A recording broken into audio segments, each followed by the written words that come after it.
मांगे हैं। और मैं गिरिराज सिंह भदौरिया, मैं शिक्षक हित में जो भी काम हो सकते हैं उनके लिए प्रयासरत रहता हूँ।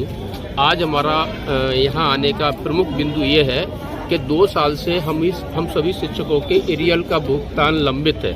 शासन के आदेश के बावजूद भी, डीओ साहब के आदेश के बावजूद भी, कलेक्टर साहब के आदेश के बावजूद भी हमारे जो डीडीओ है पूरे जिले में उन्होंने नहीं निकाला।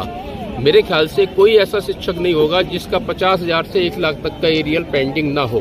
तो मैं कलेक्टर साहब से ये पूछना चाहता हूँ, मैंने कई बार उनसे निवेदन किया कि सर, एक शिक्षक अगर 10 मिनट लेट होता आप सस्पेंड करते हैं, अगर वो सार्थक ऐप नहीं लगाता तो आपने कल वेतन काट दिया है, पर इन डीडीओ ने हमारे एरियल 2 साल से नहीं दिए, इनके विरुद्ध कार्रवाई आपने क्यों नहीं की? आप कहाँ कमजोर है? क्या इनसे कोई आपका विशेष संबंध है इनको बचाने के लिए? ये मैं पूछने आया हूँ। दूसरा, हम लोगों का क्रमोन्नति आदेश हो चुके हैं, जो उनका वेतनमान लागू क्यों नहीं हुआ? अगर जिसने नहीं किया उसके विरुद्ध आपने क्यों कार्रवाई नहीं की? जो फाइलें पेंडिंग है वो क्यों नहीं पूरी हुई?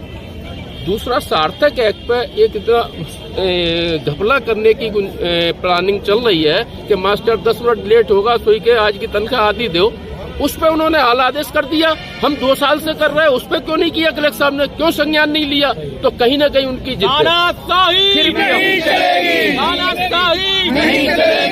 फिर भी हम कलेक्टर साहब की बात का विरोध नहीं करते। तो मैंने कहा, सार्थक ऐप का अगर शासन का कोई आदेश है कि शिक्षकों को सार्थक ऐप लगाना चाहिए, आप हमें आदेश दे दीजिए। मैंने कई बार डीओ साहब से, वरिष्ठ अधिकारियों से कहा, हमें आदेश दो, हम लगाएंगे। एक्चुअल में सार्थक ऐप शिक्षकों के लिए है ही नहीं है, वो उनके लिए है जो उसी नगर में रहते हैं, 5 दिवसीय कार्य करते हैं, जिनको शनिवार की इतवार की छुट्टी मिलती है, उनके लिए है, उनके लिए नहीं है जो 50 किलोमीटर दूर जाते। अगर है आदेश तो कलेक्टर साहब हमें दे, क्यों कॉपी नहीं दे?